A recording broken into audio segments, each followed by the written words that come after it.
Assalamualaikum warahmatullahi wabarakatuh. Perkenalkan, nama saya Muhammad Iksan Maulana dari jurusan PAIC dengan NIM 18 12 10 11 9. Nah, di sini saya akan menjelaskan tentang pemetaan materi kompetensi mata pelajaran SKI MTS ya, dengan materi memahami perkembangan Islam di Indonesia. Nah, pertama saya akan menjelaskan proses awal mula Islam ini masuk ke Indonesia atau ke Nusantara. Nah, agama Islam ini pertama lahir itu di Mekah ya, Saudi Arab atau Arab Saudi. Para pemeluk menyebarkan agama Islam ini lewat berbagai jalur, salah satunya itu jalur perdagangan. Namun selain jalur perdagangan, ada juga melalui saluran, yaitu perkawinan, pendidikan, dan seni budaya ya. Nah, kenapa agama Islam ini dapat diterima oleh semua kalangan masyarakat dan bisa berkembang? Nah, karena agama Islam ini datang dengan damai. Jadi kalangan masyarakat ini dapat menerimanya dengan hangat. Nah, itu. Adapun teori-teorinya itu, yang pertama ada teori Gejarat.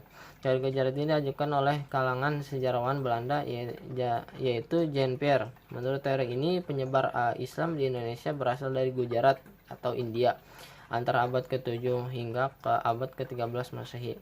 Kalangan yang berperan khususnya adalah para pedagang sejak abad ke-7 ya. Sementara itu ada teori Arab ya, diajukan oleh Jacob Cornelis. Teori ini menyebutkan bahwa pengaruh Islam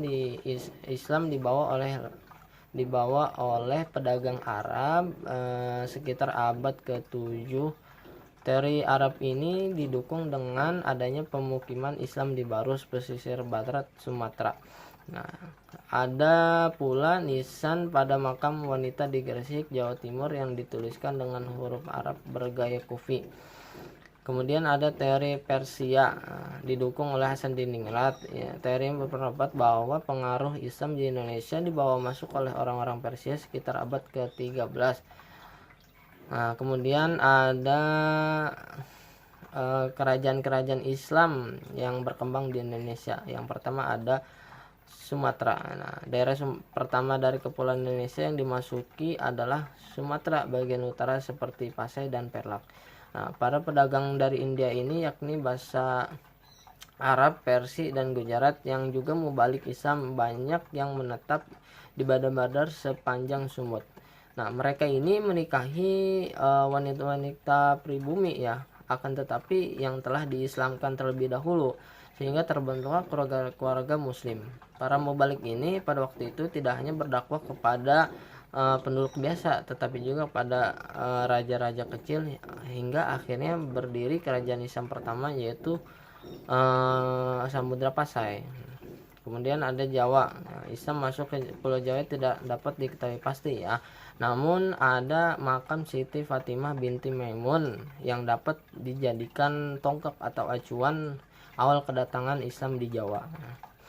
Nah, para penyebarnya ini yang seperti kita sudah ketahui, yang sudah termasyhur, yang ada 9 ini. Yang pertama Maulana Malik Ibrahim atau Sunan Gresik, Sunan Ampel, Sunan Bonang, Sunan Giri, Sunan Raja, Sunan Gunung Jati, Sunan Kudus, Sunan Kalijaga, dan Sunan Muria. Kemudian ada kerajaan yang selanjutnya, yaitu Sulawesi. Pulau Sulawesi sejak abad ke-15 sudah didatangi oleh para pedagang muslim dari Sumatera, Malaka, dan Jawa. Nah, sebagian Sulawesi terdapat kerajaan-kerajaan yang masih memeluk kepercayaan animisme dan dinamisme. Kerajaan yang paling besar itu adalah Kerajaan Gowatalo, Bone, dan Sopang. Kemudian saya akan membahas tokoh-tokoh yang menginspirasi dalam perkembangan Islam di Indonesia, yaitu yang pertama ada pendiri dari Muhammadiyah, yaitu Kiai Haji Ahmad Dahlan atau Muhammad Darwis bin Abu Bakar bin Muhammad Sulaiman bin Murtado bin Ilyas bin Demang Jurung Juru Kapindoh bin Demang Juru Sapisah bin Sulaiman ya, ini pendiri dari Muhammadiyah. Muhammadiyah ini lahir pada 18 November 1912 Masehi atau 8 Zulhijjah 1330. Dengan pondasi ayat Quran surat Al-Imran ayat 104 ya. Kemudian ada selanjutnya Kiai Haji Hasyim Asy'ari, lahir pada tanggal 10 April 1875.